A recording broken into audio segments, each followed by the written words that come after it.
Welcome, everybody, to a Delco Nerd Network Hot Take. If you haven't seen a hot take before, well, it's where a few friends get in a basement and we give our thoughts, we give our opinions on a TV show, a movie, or a game. Today, it's going to be a movie, a special presentation, in fact, and that special presentation is Guardians of the Galaxy Holiday Special. My name is Anthony Ragucci, here to discuss, as always, the merry one, Chris Drea. Merry Christmas, Gooch. We're not quite there yet, but only a week away. Yes, we are. Yeah. About a week, right? Like almost exactly. No, we are, as we're recording, December 18th. We are a week away from Christmas. This probably will be coming out closer to Christmas. So yeah, maybe. We hope you're having a Merry Christmas. Absolutely. And happy holidays, whatever you celebrate, of course. Maybe if you're a Marvel fan, you're checking, or you've already seen, you're going to check out James Gunn's holiday special with his Guardians of the Galaxy trio. What did you think? This was way better than No, I'm kidding. I really enjoyed it. It was a 45-minute great time with James Gunn's fingerprints all over it. It felt like there was a bit of cool connective tissue to what's happening in Guardians 3. You get a somewhat large revelation in this, I would say. A few things. Absolutely. Yeah, and sure. I would say definitely if you're a fan and you want to know what's going on a bit more going into Guardians 3, definitely watch this. But it's a fun little romp with Mantis and Drax going to Earth to kidnap Kevin Bacon and give him to Chris Pratt, Star-Lord, as a gift. And, you know, I just had fun with it. I thought it moved at a clip. I was in and out. I actually really liked Mantis a lot in this. It was nice to kind of see her get a bit more screen time. Yeah, and I can agree. I forget her name in real life. Palm Clementif or something like that. Palm Clementif? Yeah, she's really good, and I even felt like, you know, Batista was enjoying himself. The Drax makeup I thought was a little off. So but it's weird because they filmed this during... I think that feeds during... into why he doesn't want to do Drax anymore, why he has a shirt on, and the fact that he can't keep it up physically, just like... No, absolutely. It's tough. Just like Hugh Jackman couldn't for the Wolverine. Absolutely. And I understand that. And I do think he said that. I remember that was like right after James Gunn got fired. So I do think he kind of came back around a bit more once he was obviously back on. But no, I think it's a great little holiday special. There's actually some fun music in it, which I enjoyed. I like Kraglin a lot as a side character, actually. I thought he had a little bit to do. But yeah, this is mostly focusing on Mantis and Drax, and it's a fun little time, and Kevin Bacon I thought was actually very good in it, and I was smiling most of the time. But Gooch, what did you think? Hold on, everyone prepare. Yeah, this was fine. It was fine, but I'm starting to really second guess these special presentation things. This is only the second one. I know. Apparently, this was the original. This was the first conceived idea for the holiday specials. James Gunn said that. Gooch, do you like one-off comics? Yes. So, what do you find the difference to be here? And this actually isn't even one-off. I would say this is actually a somewhat not integral, but somewhat important. I think kind this of little piece. Like I said, it's fine. But I don't think this is what I want to see from Marvel. Even if it's kind of cute and, you know, I feel like very much knows what it is.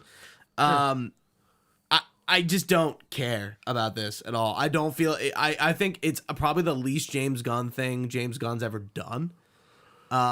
It's, you know, it does not feel like he directed this actually at all, in my opinion. It's pretty low budget. You can tell that from the Mantis CGI when she's running on walls, and I kind of asked, why even make her do that? Why not just make her not do that? I like that a lot. Why spend the money? I mean, like, because it was creepy. That's the whole. He's freaking out Kevin Bacon. She's crawling on the. I thought that was great. Right. I think it would have been fine if the CGI looked better for it. Sure. Yeah, like the nowhere scene. I'm like, okay, we're clearly on like a set. And this was filmed during Guardians 3. You know that, right? Like this is all using all those sets and everything. No, I didn't know that. Yeah. But it's clearly just one, you know, no, absolutely circle it is. part of it. And I was kind of just like, okay. I don't know, man. This shit ain't for me. It's not that it's. Do you bad. not like the guard? Like why? Like what makes it like? Is it that the length? This is not what I want to see from the Marvel special presentations. I think that's the crux of why I found it funny and like enjoyable, and I was like, you know what? Like in the beginning with like the animated thing, I'm like, what is this trash that I'm watching right now? Why couldn't it have been like a like still picture image of like it's a storybook or something? I'm like, that would have been so much more effective and looked so much better than this like one note shade animation that they did as Kraglin is talking about how Peter wanted to celebrate Christmas when he first got kidnapped by the Ravagers, and Yondu kind of poo-poos it. Wants nothing to do with it. And I'm just like, this animation is so weird. Like again, like it could have been like this, like you could have like commissioned an artist to do like these like really cool illustrations of the characters and like just had a bunch of them and have voiceover over it. I don't mind that it wasn't live action, but I'm like, this could have been executed so much better, and I don't think it would take like a team to fucking figure that out, as I just said it. Yeah, I really liked that part. I didn't find the CGI to be that jarring. It was like 5 minutes of just them doing that. I thought it was a cool little intro, and this idea how he was like the Scrooge and kind of put the poo-poo on Peter and all that. I don't know. That really didn't say. Again, I get what you're saying about CGI, and we bring this up every time. But again, I think for those little parts and like the little spots, it didn't jump out at me. I think echoing what you're saying, I think Drax and Mantis. Mantis looked fine. Drax looked bad to me, I should say. I was gonna say like their chemistry is really good, and we really haven't gotten a lot of screen time with Mantis at all. No, through Guardians 2, Infinity War, and Endgame. Yeah. So this is the first time she's really talking on screen a lot. A lot more, yeah. We find out that the Guardians are now head of nowhere. Yeah. Cosmo. They're cleaning it up, right? Cosmo's running security.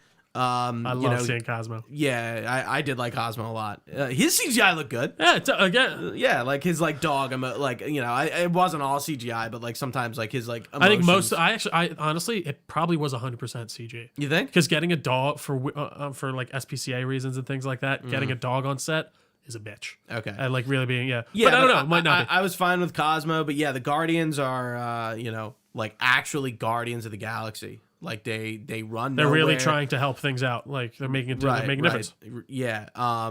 We find out that Mantis is Star-Lord's stepsister because they share sister, half sister, not stepsister.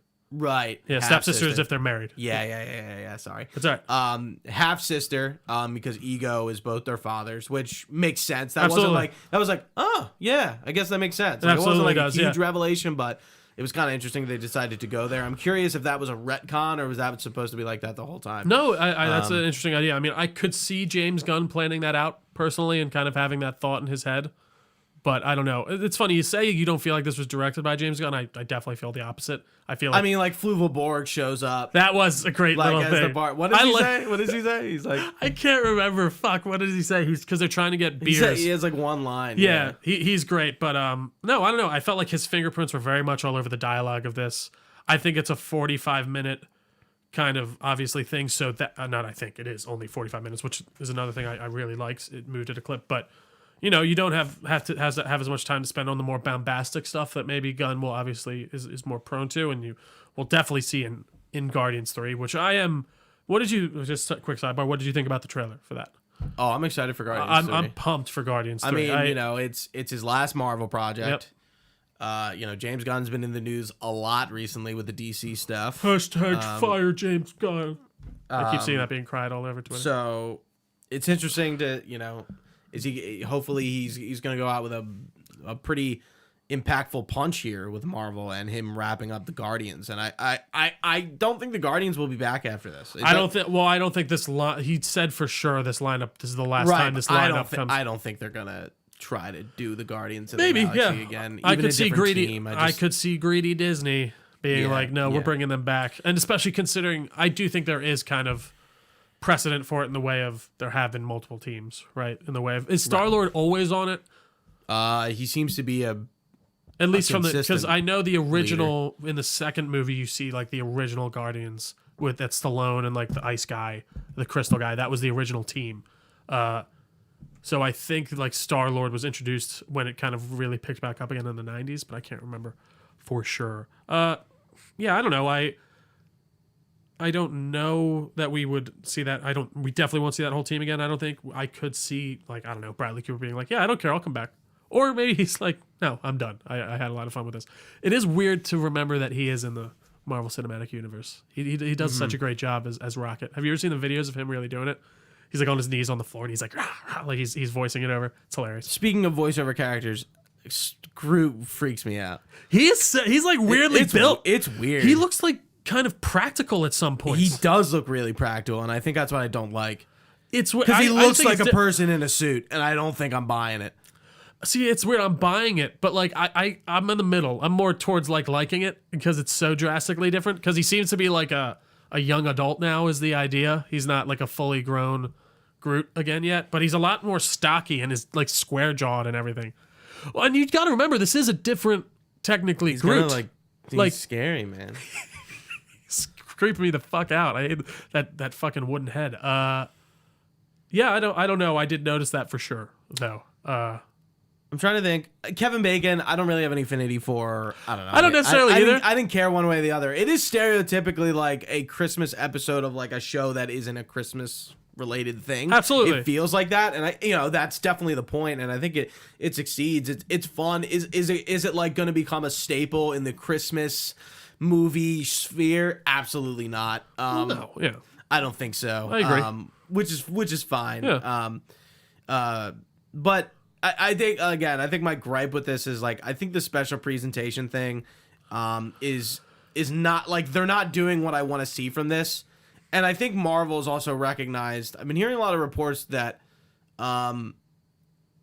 with Bob Iger coming back, they're gonna go back to just focusing more movies. Yeah.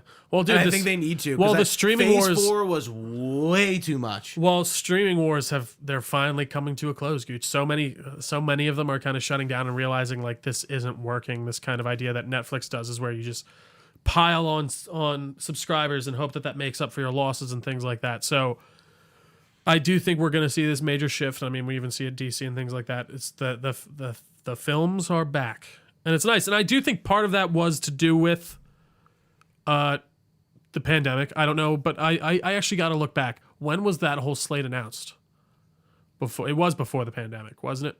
That they were going to do that, like mostly like a lot of the Phase 4. Yeah, was that before 2020 or was that during the pandemic? Must have been 2019. I think so. I feel like it was before the pandemic. Yeah, I actually remember it. I think it was ordered a lot differently, but obviously, yeah. I think on the most part, I do agree with you on the series things. Like Moon Knight should have been a movie. Obi-Wan should have been. Just talking to their broader things of like, there are absolute properties that they made into shows that I think deserve a movie, and just would be better suited to one. And yeah, I've been hearing that as well. Bob Iger is kind of wanting to get more back to the film side of it. And listen, they tried the more streaming stuff. I think you're hearing a lot of what you're saying, and it's very fair criticism that it's either too much or it's quantity over quality maybe sometimes, and that isn't great for people. And I actually agree with that 100% on a few certain series. I mean, I think Loki is amazing. I've really enjoyed Werewolf by Night.